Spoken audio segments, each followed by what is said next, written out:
the wisest person I ever met in my life, a third grade dropout. Wisest and dropout in the same sentence is rather oxymoronic, like jumbo shrimp.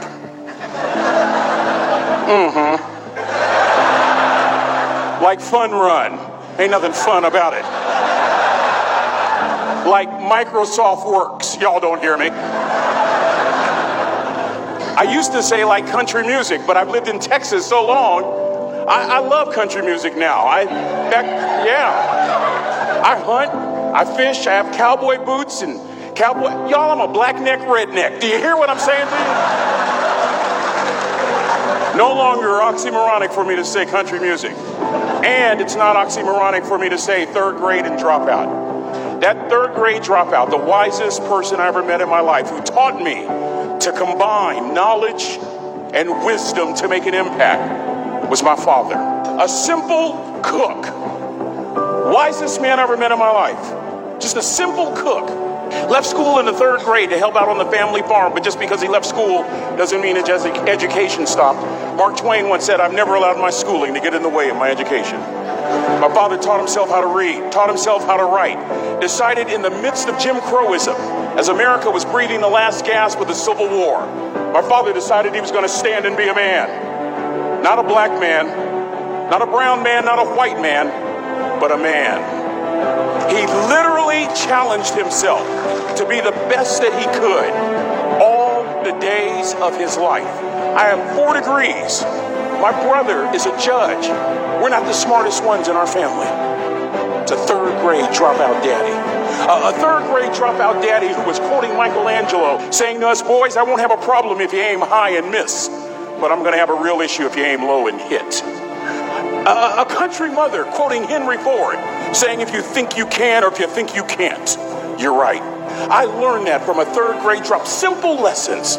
Lessons like these. Son, you'd rather be an hour early than a minute late. We never knew what time it was at my house because the clocks were always ahead. My mother said for nearly 30 years my father left the house at 3:45 in the morning. One day she asked him, "Why, Daddy?" He said, "Maybe one of my boys will catch me in the act of excellence." I want to share 2 things with you. Aristotle said, "You are what you repeatedly do." Therefore, excellence ought to be a habit, not an act. Don't ever forget that. I know you're tough, but always remember to be kind. Always. Don't ever forget that. Never embarrass mama. Yeah. If mama ain't happy, ain't nobody happy. If daddy ain't happy, don't nobody care. But I'm trying to tell you. Next lesson. Lesson from a cook over there in the galley. Son, make sure your servant's towel is bigger than your ego. Ego is the anesthesia that deadens the pain of stupidity. Y'all might have a relative in mind you want to send that to. Let me say it again. Ego is the anesthesia that deadens the pain of stupidity. Pride is the burden of a foolish person. John Wooden coached basketball at UCLA for a living, but his calling was to impact people. And with all those national championships, guess what he was found doing in the middle of the week? Going into the cupboard, grabbing a broom, and sweeping his own gym floor. You want to make an impact? Find your broom.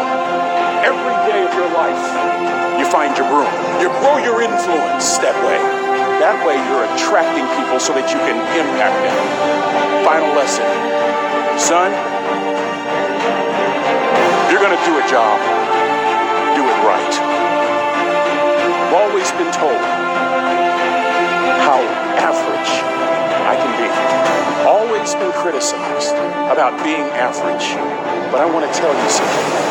I stand here before you, before all of these people, not listening to those words, but telling myself every single day to shoot for the stars, to be the best that I can be. Good enough isn't good enough if it can be better, and better isn't good enough if it can be best. Let me close with a very personal story that I think will bring all this into focus. Wisdom will come to you in the unlikeliest of sources, a lot of times through failure. When you hit rock bottom, remember this. While you're struggling, rock bottom can also be a great foundation on which to build and on which to grow. I'm not worried that you'll be successful. I'm worried that you won't fail from time to time. The person that gets up off the canvas and keeps growing, that's the person that will continue to grow their influence. Back in the 70s, to help me make this point. Let me introduce you to someone. I met the finest woman I'd ever met in my life. Back in my day, we'd have called her a brick house. This woman was the finest woman I'd ever seen in my life. There's just one little problem. Back then, ladies didn't like big old linemen. The blind side hadn't come out yet. They like quarterbacks and running backs. We're at this dance, and I find out her name is Trina Williams from Lompoc, California.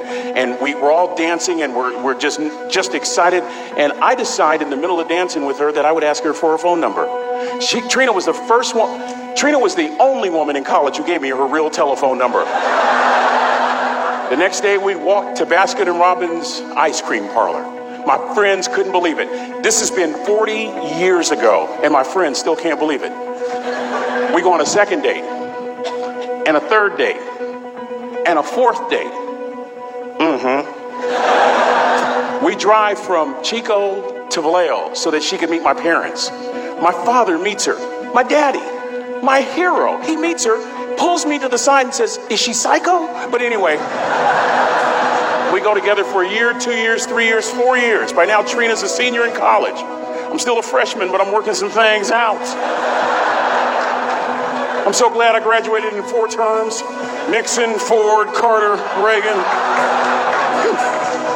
So now it's time to propose. So I talk to her girlfriends, and it's California. It's in the 70s, so it has to be outside. You have to have a candle, and you have to have, some chocolate. Listen, I'm from the hood. I had a bottle of Boone's Farm wine. That's what I had. She said yes. That was the key. I married the most beautiful woman I'd ever seen in my life. Y'all ever been to a wedding, and even before the wedding starts, you hear this? How in the world? And it was coming from my side of the family.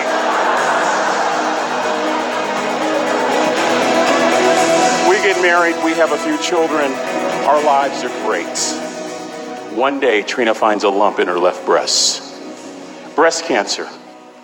6 years after that diagnosis, me and my 2 little boys walked up to Mommy's casket. And for 2 years, my heart didn't beat. If it wasn't for my faith in God, I wouldn't be standing here today. If it wasn't for those 2 little boys, there would have been no reason for which to go on. I was completely lost. That was rock bottom. You know what sustained me? The wisdom of a 3rd grade dropout. The wisdom of a simple cook. We're at the casket. I'd never seen my dad cry. But this time I saw my dad cry. That was his daughter. Trina was his daughter, not his daughter-in-law. And I'm right behind my father, about to see her for the last time on this earth. And my father shared 3 words with me that changed my life right there at the casket. It would be the last lesson he would ever teach me. He said, "Son, just stand. You keep standing. You keep standing, no matter how rough the sea, you keep standing." And I'm not talking about just water. You keep standing. No matter what, you don't give up. And as clearly as I'm talking to you today, these were some of her last words to me. She looked me in the eye and she said, "It doesn't matter to me any longer how long I live. What matters to me most is how I live." I ask y'all one question. A question that I was asked all my life by a 3rd grade dropout. How you living? How you living? Every day ask yourself that question, how you living? Here's what a cook would suggest you to live this way. That you would not judge. That you would show up early. That you'd be kind. That you'd make sure that that servant's towel is huge and used. That if you're going to do something, you do it the right way. That cook would tell you this, that it's never wrong to do the right thing. That how you do anything is how you do everything. And in that way, you will grow your influence to make an impact. In that way, you will honor all those who have gone before you, who have invested in you.